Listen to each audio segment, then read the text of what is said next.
kita mau ngebahas tentang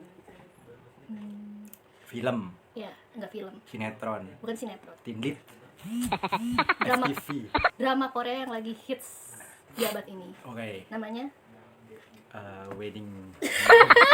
My wedding. Apa sih? judulnya The World of the Married. Oh iya, World of the Married. Kamu udah nonton kan? Udah, Udah. di 2 episode. Dua episode. Heeh. Ya pokoknya kalau aku nonton kamu pasti ngeliat-liat gitu kan. Yes. Jadi kita mau membahas bagaimana pendapat kamu sebagai cowok, Oke. sebagai Sudah married. ya sebagai orang, sebagai suami yang udah menikah, terus melihat kelakuannya si Teo. Teo itu cowoknya. Ya, Teo itu kan suaminya si Sunwoo itu. Semua itu ceweknya. Ya, Sunwoo itu istrinya. Ya, yang selingkuh. Nah, Nah, menurutmu gimana? Jadi kenapa si Teo itu bisa selingkuh, Oh. padahal istrinya tuh udah apa sih namanya, pekerjaannya udah bagus banget gitu loh, jadi direktur muda, terus kaya, terus sayang banget sama keluarganya. Coba tuh sempurna apa coba keluarganya. Terus kenapa dia sampai bisa berpaling dari istrinya? Iya. Nah, Ini ceritanya kan ini kan, apa namanya? Si siapa? Si pasangan ini kan udah lama kan iya. menikahnya. Sampai anaknya besar. Iya. Terus tiba-tiba laki-lakinya selingkuh. Ya betul. Ya. Kayak anaknya tuh kayak kelas 6 SD atau kelas 5 SD gitu sih kalau aku lihat dari dramanya. Selingkuh. Ini kalau menurutku ya, ini itu mungkin terjadi ke banyak pasangan. Ya betul, pasti. Cuman baik dulu maupun sekarang. Mm-mm. Tapi bedanya kalau sekarang mungkin lebih mudah terekspos dan ketahuan. Karena sekarang kan orang kan gampang nyari tahu kan. Ya. Si istri itu gampang nyari tahu. Makanya tren pelakor itu baru sekarang. Pelakor itu baru sekarang. Tapi sebenarnya menurutku itu sebenarnya dari dulu udah ada. Cuman intensitas yang ketahuan nggak terlalu banyak kalau dulu. Kenapa? Karena mungkin ya. Kalau aku lihat sih si cowoknya ini puber kedua sih. Cuman karena puber kedua. Karena puber kedua. Kenapa? Padahal ya di drama itu diperlihatkan loh kalau mereka tuh hubungan biasa dan hubungan ranjangnya tuh tetap normal gitu, seperti kayak pengantin baru gitu loh kata teman-temannya. Tapi kenapa gitu loh? Bukan istri yang udah menopause loh ya. Yeah. Tapi ya nggak tahu kenapa tuh masalahnya. Coba kenapa menurutmu? Ya puber kedua. Yep. Puber itu kan saat-saat orang itu kalau banyak kan ngomongnya mencari jati diri. Mencari jati diri itu sebenarnya bukan mencari jati diri, tapi mencari sesuatu yang baru yang di luar kebiasaannya dia sehari-hari. Ya kan? Nah, sebenarnya aku mau ngomong bosen. Kenapa bosen? Ya, Bosen sama si cewek itu aja gitu. Iya, mungkin karena apa namanya? Mereka melakukan hal-hal yang sama terus. Monoton. Ya seneng, bahagia, tapi bahagianya tuh ya diulang-ulang terus. Misalnya nih, keluarganya itu setiap Sabtu Minggu piknik. Nah, tapi tiap Sabtu Minggu piknik terus. Apa ke puncak terus. Nah, itu yang membuat si laki-laki bosan. Nah, terus yang kedua, ini menurutku loh ya. Menurutku. Sebagai laki-laki. Si cowok ini mencari sesuatu, atau bukan mencari, dia sedang diambang sesuatu yang tidak bisa dia dapat dari perempuannya untuk menyelesaikan solusi dari masalahnya itu. Apa?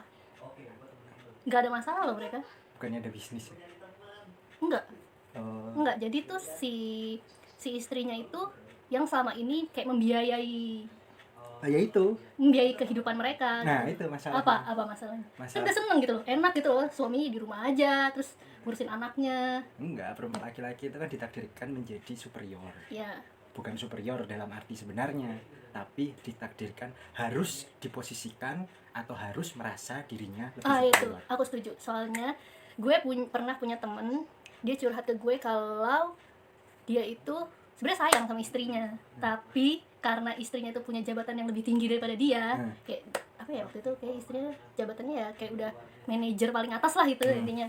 Jadi dia kayak mencari minder. Jadi dia kayak minder gitu, padahal kayak kenapa? Padahal istrinya juga masih berbakti Iya, sama dia, masih masakin iya. segala macam. Iya, itu yang gue bingung sih itu. Kenapa gitu loh. Padahal kayak istrinya ya baik, cantik, kayak nggak ada kekurangan sedikit pun, tapi dia bisa tetap aja selingkuh juga gitu loh. Iya, jadi laki-laki itu ada namanya sindrom harus superior. Harus seperti Di alam bawah sadarnya dia. harus seperti Nah, harus superior itu belum tentu mesti superior dalam keadaan sebenarnya. Kalau dia merasa pasangannya ini mendominasi dalam hal apapun, dominasi itu nggak mesti, krisis superioritas itu bukan cuma di jabatan, istrinya gua lah nggak karu-karuan.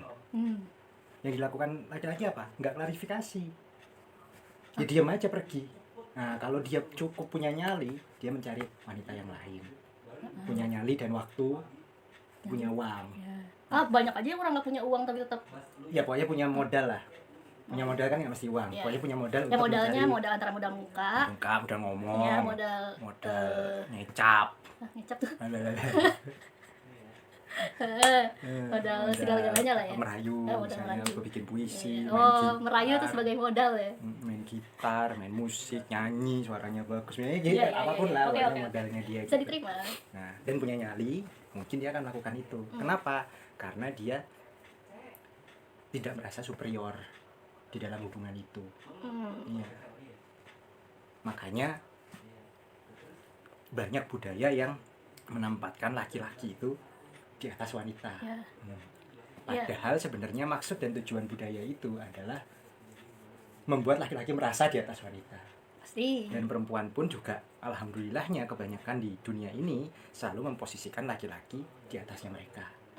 Itu sebenarnya esensinya tuh nggak mesti selalu di atasnya, cuman supaya laki-lakinya ngerasa aja di atasnya. Ya. Ya sekarang kayak konsep keluarga normal gitu, nggak kayak kita ya, bapaknya kerja, Emang kita nggak normal ya? kita kerjain di rumah.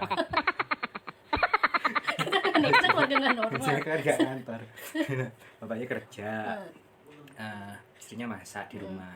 Bapaknya di kantor itu normalnya kan datang, bla bla bla, takut makan takut laptop, makan siang, santai-santai, habis itu meeting, berdebat misalnya, terus pulang kantor, nyampe rumah, disiapin sama istrinya di bajunya. Kamu munduran.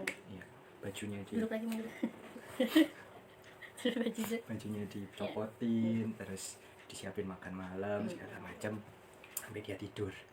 Nah, si cowok ini kan merasa capek ya pak, si ceweknya kan gitu kan ngomongnya, istrinya capek ya pak gitu, iya nih wah capek bla bla bla segala macam. Nah, si laki-laki ini merasa dia yang paling capek di keluarga itu. Tapi kita lihat faktanya ya, cowoknya pergi pagi-pagi, cowoknya udah bangun duluan nih, nyiapin makan, duduk.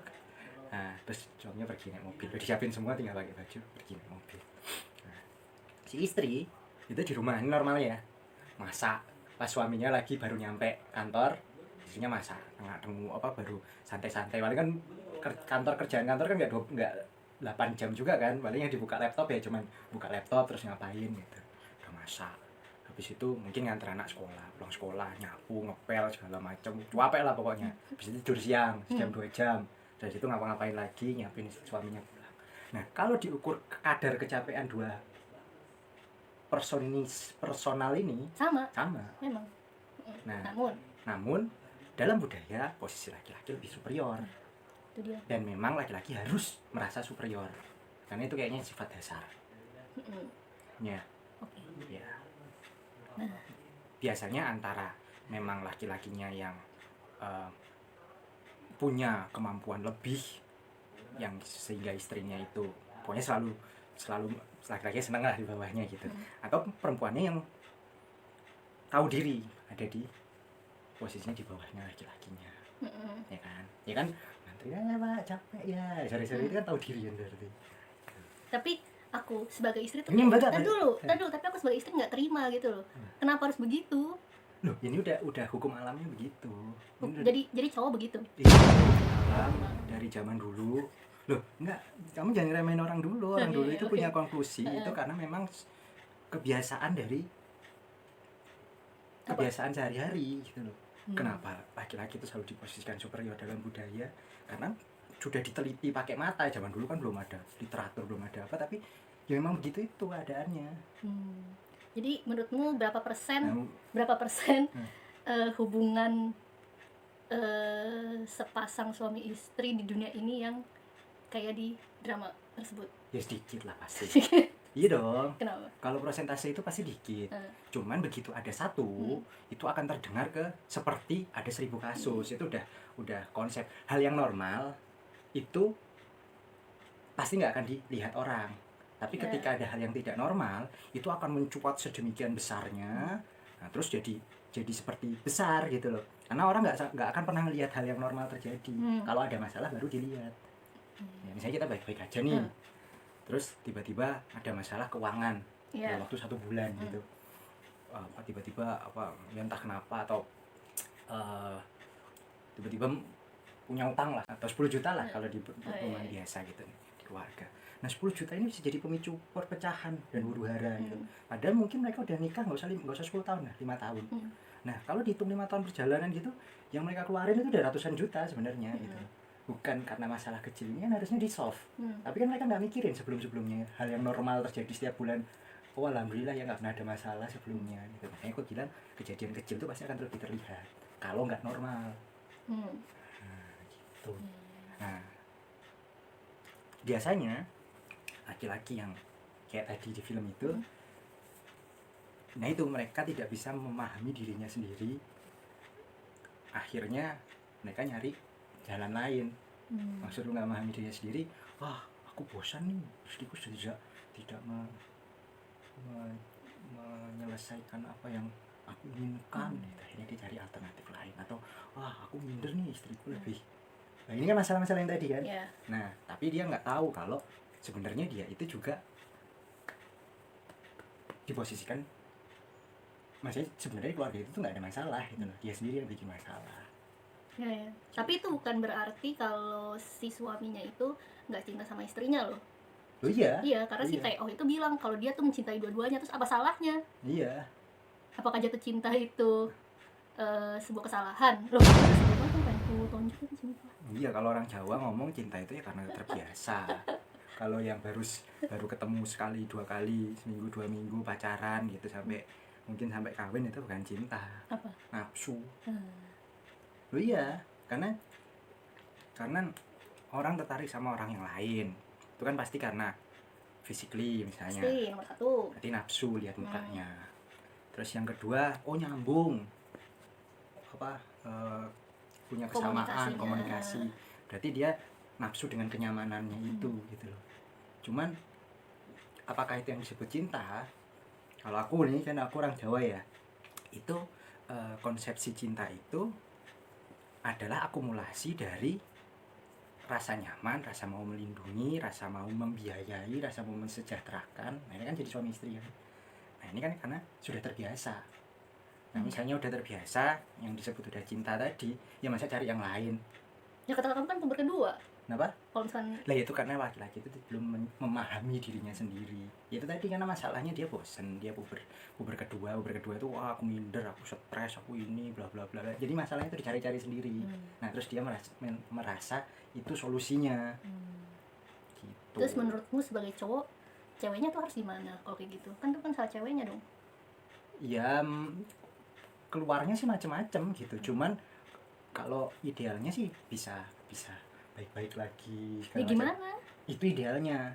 Cuman kenyataannya yang aku lihat ya udah susah. Ya memang gitu. Karena kaca yang sudah retak tidak bisa disambung kembali. Nah ini masalahnya perempuan juga. Loh, kenapa? Perempuan itu bisa maafin tapi nggak bisa melupakan. Nah, setuju? Terus apa lagi ya yang udah. Jadi itu sebuah apa ya, pendapat dari seorang pria yang sudah berkeluarga tentang cerita di The World of the Married. Nah, jadi menurut kalian gimana? Bisa kalian komen, share, and like. Jangan lupa di subscribe. Sampai ketemu lagi di video selanjutnya. Dadah.